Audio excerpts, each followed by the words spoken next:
Hey everybody, it's Casey Williams. I have to say this has been one crazy week. Thunderstorms, power outages, flooding rain, you name it, it's all happened. It's been close to 100 degrees on top of all that. So when the power went out and my family had to take refuge, we had the right vehicle for it. The 2025 Toyota 4Runner Limited. Let's go have a look at it. Well, the 4Runner definitely looks like a four-wheel drive vehicle that should be able to handle anything. It's jacked up, looks tough, looks really mean, looks angry, and it really did serve that purpose this week. But there are also some things on the inside of it that made our lives a whole lot easier this week as well. But on the outside, this is the limited grade. It's got the most chrome on it. It's got the most additions to it. It looks really good. I really like the bluish gray paint. It looks really pretty. 20-inch wheels, power running board. I think power running boards kind of get in the way if you're really doing serious off-roading, but they really work well. Easy getting out of the vehicle if it's a family car. The other thing I like about this, of course, I like the big fat fenders. I like all the body creasing. Again, looks really mean. But I like the rear window. And this is something that's been taken from 4Runners clear back to the 1980s and really carries it all the way through the line. Come around the back. Again, the serious off-road look of the truck. This one has the hitch installed. Power hatch. And coming inside, quite a bit of space. The third row seat is down now, and with the seat down, lots and lots of room inside of here.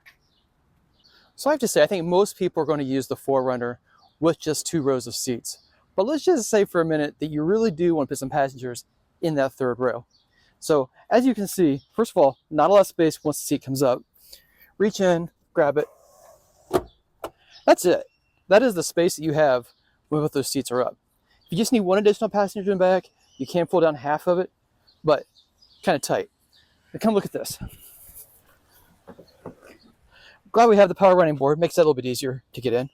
So to get in here, I have to flip this handle like that. Now I gotta go in here. So watch this. Let's see if I can actually get in here. Good grief. And then when you come in here, so the cushion is stored. So now I have to get the cushion, bring it forward. It's there. Headrest up in the seat. Now let's see if I can actually fit back here.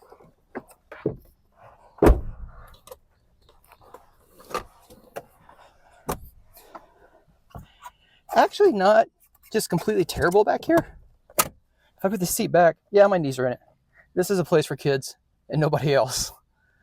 So despite all the gymnastics required to get into the third row, getting into the second row is a lot easier. Nice step, nice handle, right in, plenty of leg room, and really nice materials. You got the JBL speaker back here. Everything's rubberized and padded and stitched. Looks very nice. Got household style power plug, USBs, air vents, nice comfortable armrest. So if you're traveling with 4 people in the vehicle, super comfortable, lots of room back here in the back. So the interior of the 4Runner I think is also very comfortable up front. I like the style. I really like in our limited package, the beige seats, like the stitching. Everything just looks nice and feels expensive. Kind of this faux carbon fiber, a little hard plastic up on the dash. But you know, it's supposed to be an off-road vehicle. You can't get dirty and use in some outdoor activities. I like the style. I like the gigantic touchscreen. I like the flat screen instrument cluster. Again, the JBL audio system sounds really good. Wireless connections for your phones at least. Charging pad right here as well. So you got wireless CarPlay, wireless Android Auto. That's all here. I just like the style of it. It just looks, again, it looks really tough. Like the rubberized handle here, handle on the door, some of the little storage areas. So I think it works out really good. Has all the safety gear on. It's got adaptive cruise. It's got automatic emergency braking. It's got the rear view camera mirror here. It's got a camera out the back. So everything I think you'd want in a vehicle like this.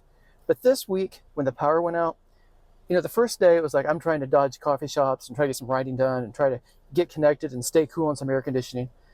And then I'm looking in the driveway and I see this vehicle sitting there and I'm like, why don't I go work there? So I did. I slid the seat back, the passenger side seat, turned the vehicle on, have Wi-Fi connections. Getting my phone charged was easy. And if you ever lived without the power in your house for very long, you know that just getting your phone charged becomes a problem in a crisis. So I put the phone there, hooked up to Wi-Fi, worked all afternoon, had satellite radio going, really enjoying that. And air conditioner, super ice cold, dual zone automatic climate control up here. It has heated seats, also has ventilated seats. So given all the hot weather, needing to get on Wi-Fi to get a little work done, turned out to be a really good place to get that done in here. Well, I'm going to say this. If you are looking for a vehicle like this and you don't really need off-road capability, there are other Toyotas in the lineup. The RAV4, the Highlander, both really good choices. This has a pretty serious off-road capability, four-wheel drive. It's got the drive modes here in four-wheel drive. Also has an adaptive suspension system, so very capable. And it rides just a little bit rough over rough pavement. It's not bad for truck-based SUV, but it's not a crossover, so you just kind of keep that in mind. But it was really nice to drive. So it has a 2.4 liter turbocharged four-cylinder engine, delivers 278 horsepower, 317 pound-feet of torque, which is plenty in a vehicle this size. You think a turbo 4, but it really is, I think about horsepower and torque, not so much about cylinder count. Plenty of power. You can tow 6,000 pounds with it, so you can put a pretty good size RV or boat on the back as well. I didn't have to do that. We did have some flooded streets though, so it was nice to have the jacked up ground clearance and four-wheel drive just for peace of mind. But if the apocalypse came and you really did need to get out in a hurry, this truck would be pretty good at doing that.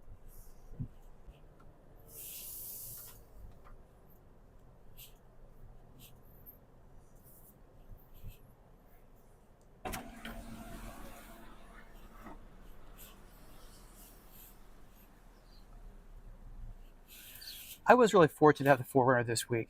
It has all the off-road capability you want, plenty of on-road capability, comfortable enough, and it's got that off-road suspension, but that's all right too. You get used to that. But what I really liked is, it just provides peace of mind. When the world goes to heck and it's hot outside, it is a good place to climb inside. In fact, one night when it was really hot, my entire family got in the vehicle, cranked up the stereo, my daughter plugged in her iPad to get it charged, and everybody was having a good time. So let's talk about price. The 4Runner is not terribly expensive for what it is. It starts right at $41,000. This one all in, $62,875 for the limited package and all the luxuries on this one.